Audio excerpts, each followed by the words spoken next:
Fifth grade lesson 2.1 is place the first digit. This is review of the division algorithm with a one-digit divisor. We're refreshing memories and building up so that we can go into dividing when you have a two-digit divisor.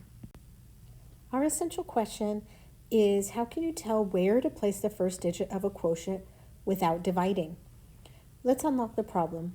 Tanya has 8 purple daisies. In all, she counts 128 petals on her flower. If each flower has the same number of petals, how many petals are on one flower?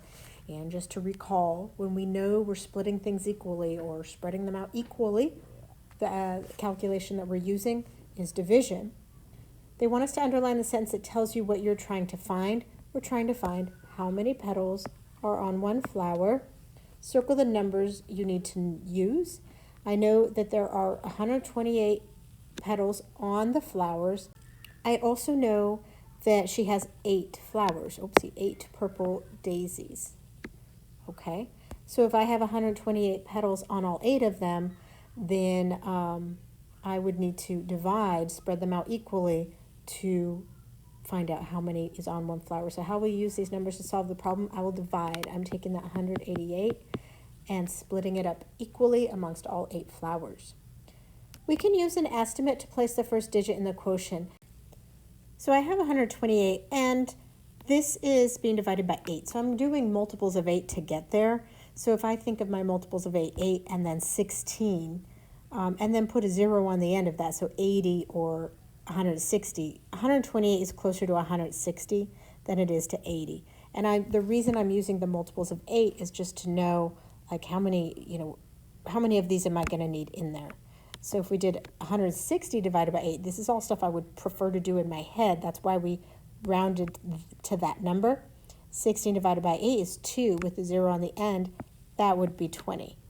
So the first digit in the quotient will be in the tens place and not in that hundreds place here. We have to go all the way over.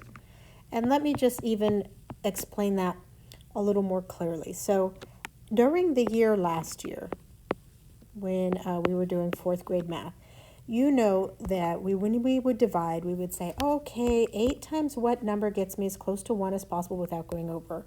And we would say 8 times 0, and then we do, well, 8 times 0 is 0, and now I have 12, which you all started noticing was like, hey, can I just skip that step and just say, okay, 128 divided by 8. A lot of you just started saying, okay, 8 times, and then you would skip over to this spot because you knew you were taking this step unnecessarily, the 0, because you're just going to subtract 0 anyway, and then you're over here again. So 8 times what number gets me close to 12? 8 times 1 does. And 8 times 1, of course, is 8. That leaves me with 4 left over. Bring down the 8, and 8 times 6 is 48. Okay, here's what the difference by the end of last year, what you started doing, and this is what they're hoping you'll catch now. If you didn't catch it then, maybe you'll catch it now. You noticed, 8 times 0 is just going to have me subtracting 0, or any number times 0 is going to have me subtracting 0, and then I'm going to be left with this number here. I really could have just skipped that step, and that's what they're trying to get us to see. I could have just gone 8 times 1 gets me 8. And notice I put that number over the tens place, not over the hundreds place, because I was doing this 12 like that. So I had to put it above where the end of 12 went. And then I get 4, and 8 times 6 is 48. And there you go. So the only change in this lesson that we're doing between last year and this year, and some of you already made that change already, was now knowing, like, I can skip that. If this is going to be a 0, I can just skip that and continue over. I skipped the 1 because I knew 8 times 0, nothing. 8 times nothing is going to get me 1. And then I just extended over to here and did that calculation instead. That's what's going on here. So we divide the tens. 8 times 1 is 8. That gives us 4. Bring down the 8. So take 12 tens and subtract 8 tens from it. And then we get 4 left there. Bring down the 8. And then 8 times 6 is 48. Subtract 48 ones from 48 ones. And then we check. And our remainder of 0 ones cannot be shared among 8 groups. So we're done. So since 16 is close, our answer ended up being 16. Since 16 is close to our estimate of 20, the answer is a reasonable answer. So it turns out each of those 8 purple daisies has 16 petals on each flower. Okay, let's look at another example. We're divided using place value to place the first digit. We have 4,236 divided by 5. And remember that to estimate the quotient first, we could round 4,236 to 4,000, divide that by 5. I am looking at the 40 here. 40 divided by 5 is 8, and then those 2 zeros on the end. I should receive an answer somewhere around 800s is my estimate. And so that first digit, what that also tells us, is going to fall in the hundreds place right there, not in the thousands place.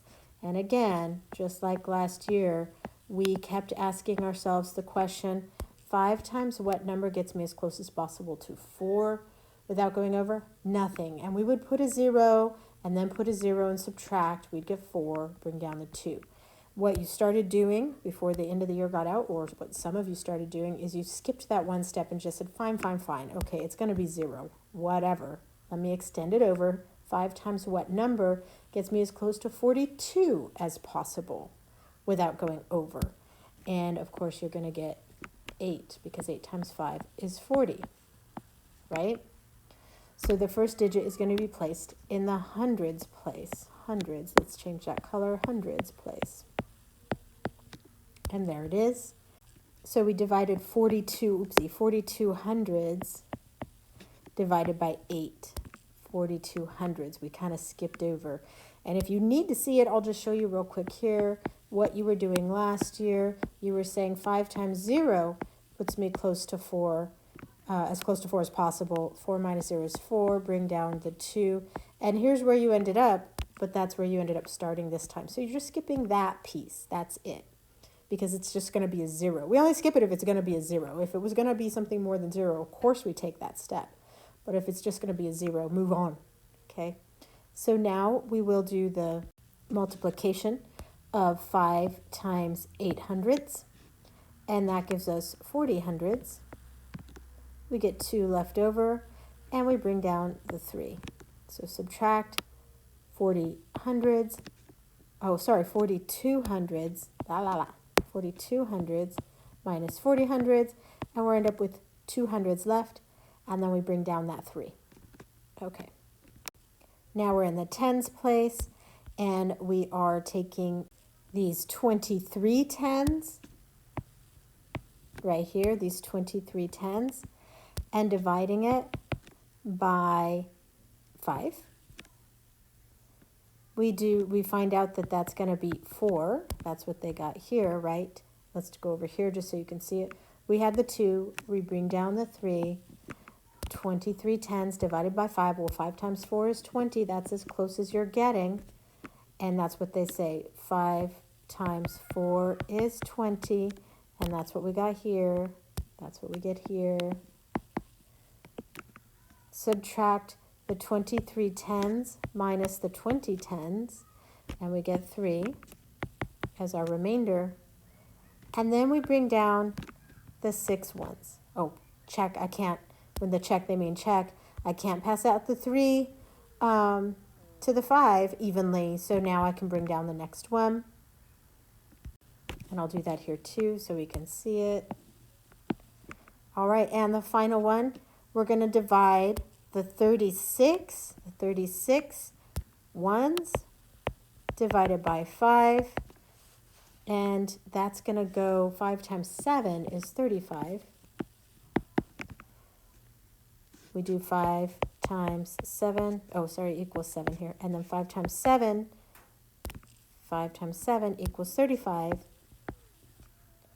We put this 35 down here, and we subtract the 36 ones minus the 35 ones. We end up with 1. Check and make sure that this number is smaller than your divisor, because if it was bigger, you could have passed it out some more. And that's what we check for. Is your remainder smaller than your divisor? Is 1 is smaller than 5, the divisor.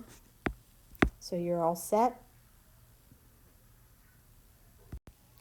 So 4,236 divided by 5, 4,236 divided by 5 comes out to 8, where's my answer here? 847. I have this remainder 1. 847, remainder 1.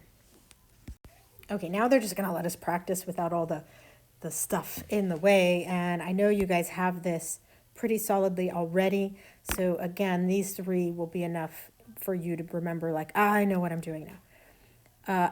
3 times what number gets me as close to 5 as possible without going over? 3 times 1 is 3. If I go any more than that, I'm going to be too high. Find out what's left. 5 minus 3 is 2.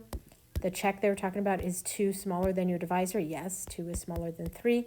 If so, continue to the next number.